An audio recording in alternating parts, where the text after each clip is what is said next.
ఇప్పుడు ఈడబ్ల్యూఎస్ రిజర్వేషన్లు పెట్టింది ఇప్పటి వరకు దాదాపు 8 ఏళ్ళు 9 ఏళ్ళు అవుతుంది. ఎక్కడి 2019లో వస్తే 2 ఏళ్ల దాకా కేసీఆర్ ఇంప్లిమెంట్ చేయలేదు. 2021 ఒక 3 ఏళ్ళు 4 ఏళ్ళు ఒక్కరన్నా బీసీ గానీ ఎస్సీ గానీ ఎస్టీ గానీ మైనార్టీ గానీ ఈడబ్ల్యూఎస్ రిజర్వేషన్లు పొందినట్టు ఒక్కరిని చూపిస్తారా? మైనార్టీలలో బ్రదర్ మైనార్టీలలో బీసీ మైనార్టీలు ఉన్నారు, ఓసీ మైనార్టీలు ఉన్నారు. మహమ్మదులు వేరు షేకులు వేరు, అది తెలుసుకో. మహమ్మదులు వేరు షేకులు వేరు. మొన్న తెలంగాణలో జరిగినటువంటి సమగ్ర కులగణనలో కూడా ఓసీ ముస్లిం 2.8%, బీసీ ముస్లిం 10.6%. కాబట్టి ఇది తప్పు ఎక్కడ కూడా లేదు. అసలు మీరు రెడ్డి జాగృతి ఉండి మీరు రెడ్డి సంఘం కోసం మేడ్చల్లో గర్జన పెట్టిర్రు. ఆ గర్జన పెట్టినప్పుడు ఏం చెప్పిర్రు? రెడ్డి వాళ్లకు ఆర్థికంగా పేదలు ఉన్నారు కాబట్టి రెడ్డి కార్పొరేషన్ కావాలన్నారు, రెడ్డి పేదలను ఆదుకోవాలన్నారు, రెడ్డి వాళ్లకు జనాభా దామాసి ప్రకారం అన్ని రంగాల్లో వాటా దక్కాలన్నారు. మరి ఈ డిమాండ్ మీద కాకుండా బీసీలకు వస్తున్నటువంటి మేము 60% రిజర్వేషన్లు అమలవుతుంటే 60% జనాభా ఉంటే 42% రిజర్వేషన్లు ఇస్తే మీకు అభ్యంతరం ఏంటి? మీ వాటా మేమేమైనా తీసుకుంటున్నామా? రెడ్డిలకు వచ్చే వాటా బీసీలకు ఏమన్నా తీసుకుంటారా? నేను అదే చెప్తున్నా. ఇప్పుడు జనరల్ వాటా నుంచి బీసీల వాటా వేయడం వల్ల ఇక్కడ ఎస్టీలకు కూడా నష్టం జరుగుతుంది. అరే జనరల్ అనేది రిజర్వేషన్ కాదు మిత్రమా. జనరల్ వాటా స్వాతంత్రం వచ్చిన 75 సంవత్సరాల తర్వాత మీ జనాభా 5% ఉంటే మీరు 90% ఎంజాయ్ చేస్తున్నారు. ఇవాళ అసెంబ్లీలో 42 మంది బీసీ రెడ్డి ఎమ్మెల్యేలు ఎందుకుర్రు? ప్రజలేసారబ్బా ఓట్లు. అరే ప్రజలు కాదు, మీరున్న జనాభా కంటే ఎందుకు ఎక్కువ తీసుకున్నారు? ముఖ్యమంత్రులు 14 మంది ముఖ్యమంత్రులు ఎందుకయ్యారు? 28 మంది ముఖ్యమంత్రులలో 14 మంది ముఖ్యమంత్రులు ఎందుకయ్యారు? శ్రీనివాస్ గౌడ్ గారు జనాలకు ఓట్లు సేవ చేస్తే జనాలు ఓట్లేసి తప్ప ఇప్పుడు గెలవలేదు. సేవ చేసింది కాదు బ్రదర్. మీకు అన్యాయం జరిగితే మీరు కోర్టుకు పోయి అడ్డుకోండి. మీకు అన్యాయం జరిగినప్పుడు బీసీల పొట్టెందుకు కొడుతురు అంటున్నా. బీసీలను ఎందుకు రాజకీయంగా అణచివేస్తుర్రు, అడ్డుకుంటున్నావు? నీకు వచ్చిన నష్టమే ఉంది. ఎందుకు మన కమ్మోళ్ళు జనరల్ సీట్ అంటున్నావు కదా, కమ్మోళ్ళు కూడా జనరల్ వస్తారు, ఎందుకు అడ్డుకోలే? బాబనోళ్ళు బ్రాహ్మణులు ఎందుకు అడ్డుకోలే? వెలమలు ఎందుకు అడ్డుకోలే? వయసులు ఎందుకు అడ్డుకోలే? వాళ్ళ సంఖ్య తక్కువనా? వాళ్ళ సంఖ్య తక్కువ, మీరేమో ఎక్కువనా? ఒక క్వశ్చన్ అడిగితే మీరు సూటిగా చెప్పండి. అడుగు. మీరు బీసీలు 120 కులాలు అంటారు, 136 కులాలు 136 కులాలు అంటారు. లాస్ట్ ఇయర్ సర్పంచ్ ఎలక్షన్ లో 8,900 గ్రామ పంచాయతీలు ఉంటే అలా 1,496 గ్రామ పంచాయతీలు ఓసీలు పోగా మిగతా గ్రామ పంచాయతీలలో ఏ కులాలు ప్రాతినిధ్యం వహించినా? ఇప్పుడు మీరు 95 నుంచి వినండి 95 నుంచి బీసీ రిజర్వేషన్ అమలవుతుంది. మరి ఆమె క్రిమిలేయర్ ఎందుకు అడగలేరు? మీరు ఏబీసీ వర్గీకరణ ఎందుకు అడగలేదు? మరి తాకలలో మంగళాలు ప్రాతినిధ్యం లేదని ఎందుకు అడుగుతలేరు? ఇప్పుడు వినండి, బీసీలలో రిజర్వేషన్ లో క్రిమిలేయర్ ఉంది. ఫస్ట్ అది తెలుసుకోండి. సంపూర్ణంగా మీకు తెలియదు. విద్యా ఉద్యోగాల్లో క్రిమిలేయర్ ఉన్నది, గుర్తుపెట్టుకోండి. అదే విధంగా ఇవాళ మాకు 60% జనాభా ఉంటే కేవలం 18% మాత్రమే రిజర్వేషన్లు ఇచ్చారు కేసీఆర్ గవర్నమెంట్ లో. ఆ తర్వాత ఎంపీటీసీ జెడ్పీటీసీ లో 23% ఇచ్చిర్రు. ఇవాళ 18% అత్యవసర రిజర్వేషన్లు ఇచ్చి గంపెడి జనాభాను పంచుకోమంటే ఎట్లా పంచుకుంటారు? ఇవాళ మాకు నీతులు చెప్పవలసిన అవసరం లేదు. ఒక నాయ బ్రాహ్మణుడు తమిళనాడులో 6 సార్లు ముఖ్యమంత్రి అయ్యిండు. ఈ రాష్ట్రంలో ఒక బసవరాజ్ సారయ్య రజక కులానికి సంబంధించిన ఆయన మంత్రి అయ్యిండు.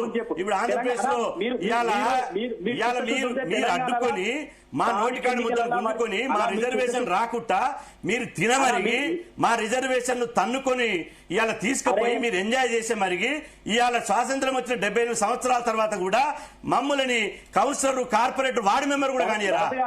భరత్ గారు మునూరు కాపులు ఓసీలలో ఉండే రాజశేఖర రెడ్డి ముఖ్యమంత్రి కన్నా ముందు బీసీలకు ఎట్లా వచ్చినప్పుడు వీళ్ళు ఏం చేసి వాళ్ళు సామాజిక వెనుకబాటు లేదు కదా. వాళ్ళ 300 కాపుల జనాభా ప్రకారం 300 కాపుల ప్రాతినిధ్యం లేదు. ఇవాళ గౌడ్ల జనాభా ప్రకారం లేదు. కానీ రెడ్డిల బీసీ కులాలలో 136 కులాల్లో ఆ కులాల జనాభా దామాసి ప్రకారం విద్యా ఉద్యోగ రాజకీయ రంగాల్లో ప్రాతినిధ్యం లేదు. మీరు ఏడ బహిరంగంగా నేను చెప్తున్నా, ఎల్బీ స్టేడియంలో పెడతావా, ప్రెస్ క్లబ్లలో పెడతావా, నేను నిరూపిస్తా. ఇవాళ జనాభా కంటే అదనంగా 90% అనుభవిస్తున్నది మీరు. రెడ్డి సామాజిక వర్గం 90% అనుభవిస్తున్నారు. అనుభవించి శ్రీనివాస్ అది ఋషి మరిగి హలో అది ఋషి మరిగి ఇవాళ మమ్మల్ని నువ్వు ఆధిపత్యం చేసినబ్బా అరే నువ్వు అందరి రేట్లను ఎందుకు కలుపుతావు ఇవాళ మాధవరెడ్డిని ఎందుకు అనవు? మాధవరెడ్డిని ఎందుకు అనవు? నేను అప్పటితో పాటు పోరాటం చేస్తున్నాను. రవీందర్ రెడ్డి మాధవరెడ్డిది తప్పు కదా, బీసీల పొట్టెల్ని కొడుతున్నాము. బీసీల రిజర్వేషన్లకు వ్యతిరేకం అనలేదు కదా మాధవరెడ్డి.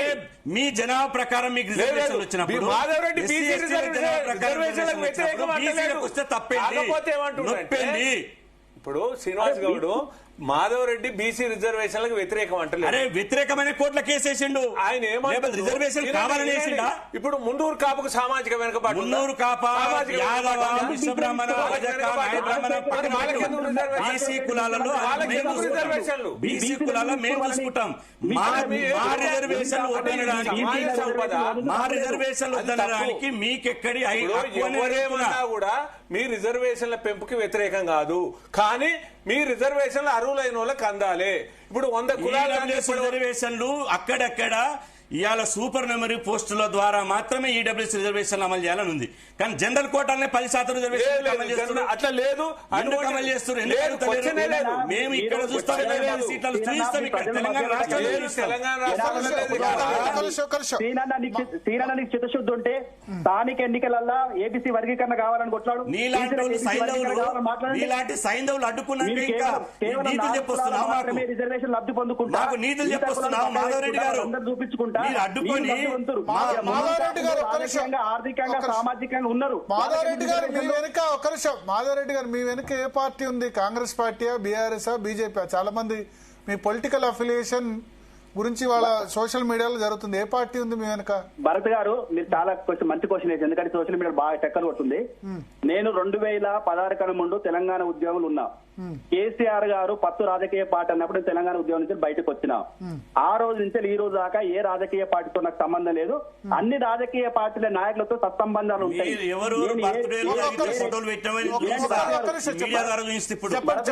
చెప్పండి. సో 2016 వరకు మీరు ఎక్కడ బీఆర్ఎస్ లో ఉన్నారు? తెలంగాణ ఉద్యమంలో ఉన్నా. టీఆర్ఎస్ పార్టీ నేను తెలంగాణ ఉద్యమంలో ఉన్నా. ఓకే. తర్వాత టీఆర్ఎస్ పార్టీ నేను తర్వాత 2016లో రెడ్డి జాగృతి ఆర్గనైజేషన్ చేసిన. ఇప్పటిదాకా ఏ రాజకీయ పార్టీతో నాకు సంబంధం లేదు. జాగృతి మీరే స్థాపించారా? అంతకు ముందు ఉందా? నేనే స్థాపించిన. 2016 క్యాప్చర్ చేసిండు శ్రీనివాస్ రెడ్డి. రెడ్డి జాగృతి శ్రీనివాస్ రెడ్డి.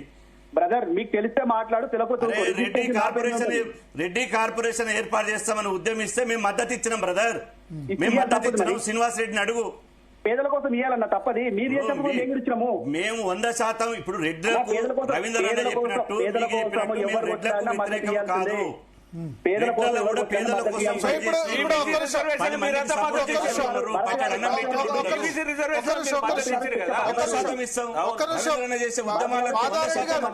మాధవరెడ్డి గారు ఒక్క నిమిషం. మాధవరెడ్డి గారు, సో 2016 నుంచి మీకు ఏ పార్టీతో సంబంధం లేదు? అన్ని టీఆర్ఎస్ లో ఉన్నాడు. అది పార్టీగా మారంగానే నేను బయటకు వెళ్ళినా అన్నాడు. మళ్ళీ ఇప్పుడు నేను ఏ పార్టీ లేదు, తెలంగాణ ఉన్నాను. ఎన్ని పార్టీలో ఉన్నాడో నా దగ్గర ఉంది, చెప్తా.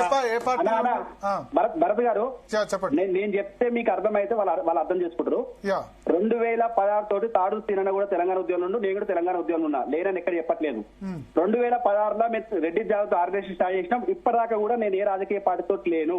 కానీ ఏ రాజకీయ పార్టీలు అయినా మా రెడ్డి ఎమ్మెల్యేలు గానీ రెడ్డి నాయకులు ఉంటే బర్త్డేలు శుభాకాంక్షలు చెప్పడం నా ఆనవాయితీ చెప్తా. దాంతో పాటు తెలంగాణ ఉద్యమంలో ఉన్నా కాబట్టి కవిత గారి జన్మదినమైనా, కేసీఆర్ గారి జన్మదినమైనా, కేటీఆర్ గారి జన్మదినమైనా, చివరికి కేపాల్ గారి జన్మదినం అయినా కూడా నేను శుభాకాంక్షలు చెప్పడానికి ఏమంటే తమ్మింగ్ కార్డు చేసి ఫేస్బుక్ లలో పెట్టుకుంటాం, కలుస్తా ఉంటాం, ఫోటోలు దిగుతా ఉంటాం. నేను మా ఊరికి కాంగ్రెస్ నేతలతో కూడా బర్త్డే విషెస్ చెప్పారా? కాంగ్రెస్ నేతలకు కూడా కామన్ అందరూ చెప్తాం కదా. రెడ్డి పతి సోదరుని చెప్తాం కదా. రేవంత్ రెడ్డిని కూడా కలిసారా ఇంతకుముందు? మరి నేను రేవంత్ రెడ్డి తోటి ఎప్పుడు కలవలేదు. కలిసే ఫోటో ఉండదు. అది ఎప్పుడో తెలంగాణ ఉద్యమంలో ఉన్న ఫోటో ఉంటది. మరి ఎందుకు మరి రెడ్డి జాగృతి అయినప్పుడు రేవంత్ రెడ్డి మీ రెడ్డి ముఖ్యమంత్రి అయినాడు, ఆయన ఎందుకు కలవలేదు? ఓన్లీ ఆయన ముఖ్యమంత్రి అయిండు. ముఖ్యమంత్రి తర్వాత మాకు సమయం ఇవ్వాలి, మేము అడగలేదు.